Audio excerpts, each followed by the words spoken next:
The issue with Chelsea, as we keep saying, is that they don't have goals. And if they on a day where they ship 3 in the first half, it's like, we're not going to rescue this because we don't have the firepower up front. And Graham Potter has tried to chop and change his formation. Like I noticed in the Champions League, I think they were playing Leipzig, if I'm not mistaken. He had an overly offensive setup. I think they set up at 3-5-2, and there was just 3 pure defenders at the back. And for me, I was like, okay, this is overly offensive, and he's looking for the goals. And I think maybe that's him trying to rejig the machine and get these guys to fire, because for the longest time, even under Tuchel, even when they won the Champions League, Werner or Hambil, Havertz not really firing, Pulisic, Ziyech. I mean, you can count all those wide men, and even the He's bringing on Ziyech, chat. He's bringing on Ziyech to try cover for Pulisic. to try get It's the like, result. Yeah, I mean, it's like one dirty hand for another dirty hand, and you're trying to clean the car, so it's like Gaffan. So I mean, it's Chelsea relies too much on certain things. They rely a lot on the defense when it's not working. The Bana Plan B. They also relied a lot on Raheem Sterling, who's off color right now, and therefore you don't have an outlet. So they're struggling right now. But Potter is trying to find solutions. At least I'll say that much, because he's chopping and changing personnel, trying to find solutions. One thing that does bother me a lot, because it happened in the Tuchel era and even now. Why is Cucurella, or rather, why is Chilwell always on the bench? Like, he's always coming on for someone, or he's a second option going out wide. I don't quite get it why people prefer Cucurella, and he has to prove himself over and over again. Chilwell is solid, especially if you don't have a Reece James as an outlet. Make sure you've got Chilwell in your team to play.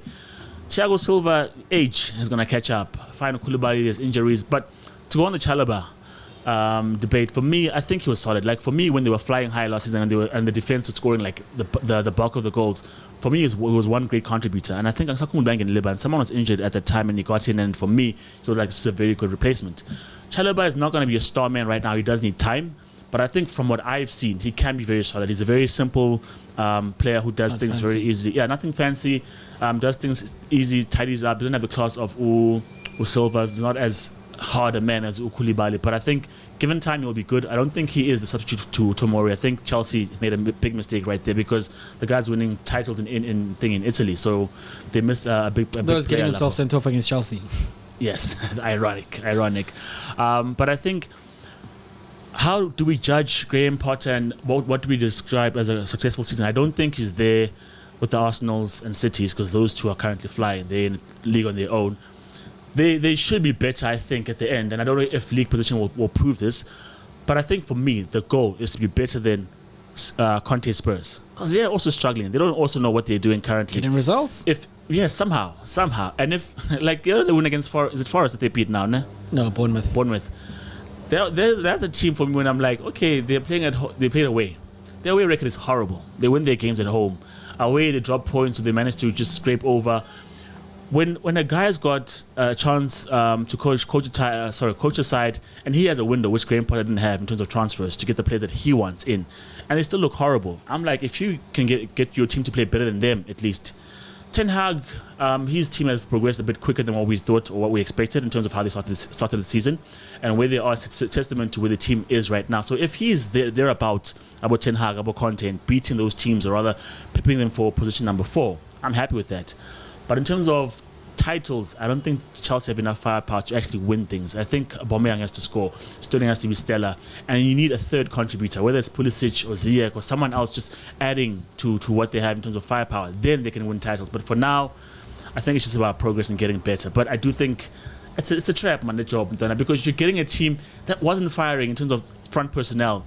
They weren't figuring it out how to stop, because a team that is very strong with their defense, you need to stop Leeds. You don't get thrashed by Leeds. You know what I mean? You don't concede 2 against a Spurs team that you've dominated. You don't you don't get dominated by Man United in the first half up until you make changes. You know, so the fact that Potter is flexible does add in his advantage, because in that first half, when they were being dominated by Man United, his tactical change to bring on Kovacic and play a 4-4-2, that changed the game completely. Where to a point where in the second half they were in the ascendancy. So I think he is a good coach. Give him time, let him do his work. But I think that job is still a trap. I think he is a good coach, but I do think he's got some things to figure out, because even with that midfield, with Conte out, it's a bit of a toss-up in terms of what does he want to do with that midfield combination, because Jorginho was on the bench in the latest game against Brighton. Kovacic looks like he's a guy who's going to be playing like continuously, and it's a matter of trying to find his partner. Gallagher or Mount or the like, yeah. I'm not yet certain what is happening with Zakaria. Zakaria is getting up benched, to this point. So that's something he's gonna have to figure out. Overall, like that team needs an overhaul. The next week, and it might be a scary thing to hear as a Chelsea fan because they spent a lot of money this particular summer. They spent a lot of the money in the defense, and some of those options are out. Yes, but there needs to be a turnover in terms of like the offensive options. When you then look at the side of Brighton, shout out to Zarbi, who I feel like cooked up a tactical masterclass in that first half in particular, because Raheem Sterling was asked to stay up high. And then you had Cucurella, who was isolated by himself in the left back position. You saw each time Brighton turned the ball over, Trossard was definitely asked to be on that side, and he was asked to go beyond Cucurella, and the ball was going over the top. Cucurella was turned around multiple times in that first half, which is why eventually you had Chilwell coming into that team and into that formation, where Cucurella could stay further back, because every time he was attacking, they turned the ball over. And that is the space that they're exploiting. Back three again, yeah. You know, so that was the Brighton coach having done his homework against Chelsea, and he exploited that quite well. Didn't result in goals, but resulted in chances. Ultimately, they did get the result. So shout out to him, you know. And that's the other thing, that we know how Potter wants to coach. That's the question. Like, will you be able to come up with another answer? If you're dominant, you don't really have to answer for the things that are your weaknesses, because you are only gonna have them exploited but so many times in a game. Manchester City, you know. Yeah. But if you are trying to figure out where then the opposition might be able to dominate you, this Brighton team, I think where they went to the Etihad and had more possession than Manchester City. So this is a good team, particularly on their turf, you know, and they know what they want to do and they know you. And I think with Brighton, it's one of two teams that had, I think, a certain number of ball position more than ECT. I think in the last 50 games, only the second team. Yeah, them or Liverpool, yes, them and Liverpool only. So it just shows they play a very positive and confident brand of football, and they're fearless. So do you think Potter has to get that running in his team as well, getting his players to be a bit more fearless, take more risks, and go for it? Because you can make them more fearless, Chuck, but like, and you know what the strange thing is, right? When I'm watching that match against Brighton, yeah, the names, if I say that, the names are better, man for man. Like, Chelsea have better players, you know, and it's a confusing thing for me where, why is a Pulisic not able to recover his form? Why is he not like McAllister? Why is he not like Gross? You know, why is that? Like, why can no one be able to extract that out from you? Because even if you want to put across the fact that, okay, maybe individually they are better, but then as a team, because it's a team sport, like whoever is able to gel as a team will be further ahead than the better individuals. Galacticos as an example, you know. But even that, this is a team that won the Champions League not too long ago. So and then last season they made it to every local final, and they could have made it past Real Madrid and maybe even gone all the way again in the Champions League. So they've shown that they can play as a team. So I don't know what the issue is, Chuck. And this is what Graham Potter is trying to figure out, because when you ask the question, should he give maybe the directive for them to play a certain way, he can do that, but then will they be able to do that? Will they be able to respond to that? Okay, we hear the instructions, we received the tactical plan, now we're going to go out into the field and we are going to showcase that. It doesn't seem as if at this point in time they're able to do that, you know. And I don't know what you do. I really don't know what you do, because if you have a plan and you've got the players and they fit, then what is it? Is it in their heads? Again, Graham Potter is someone who's got a master's in emotional EQ. Do you think maybe the players lack a leader in the center of the park, or maybe someone who is not necessarily a leader like a Roy Keane, but someone who is the trigger man in terms of creativity? Because here's what I saw on YouTube, that, and this is maybe why you don't rate Carlo Ancelotti. Tactically, he isn't really set up very tactical. This guy's Zalan. He puts the best players in the best position, and that's about as tactical as it gets.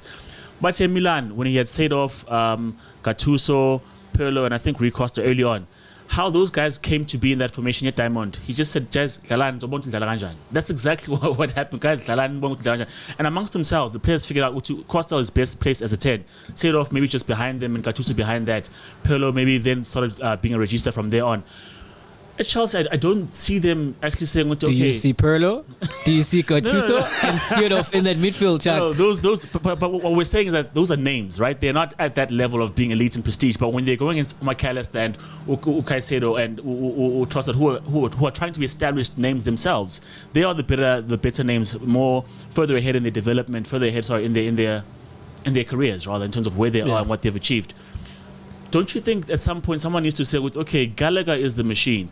Mount needs to be the one who comes up with that bit of magic, and then we'll cover that and make sure that it works. Because it seems with Kovacic Manyako, there is no spark. Or Kanti Mabanyako, they're not solid at all. It's like if Lo Anyako, they completely fall apart. Do you think that's what's missing? Because, for instance, McAllister was playing as a 10 for the past couple of seasons, but now he's partnering with Caicedo in the center of the park, and that's them being able to figure out what works best against particular teams.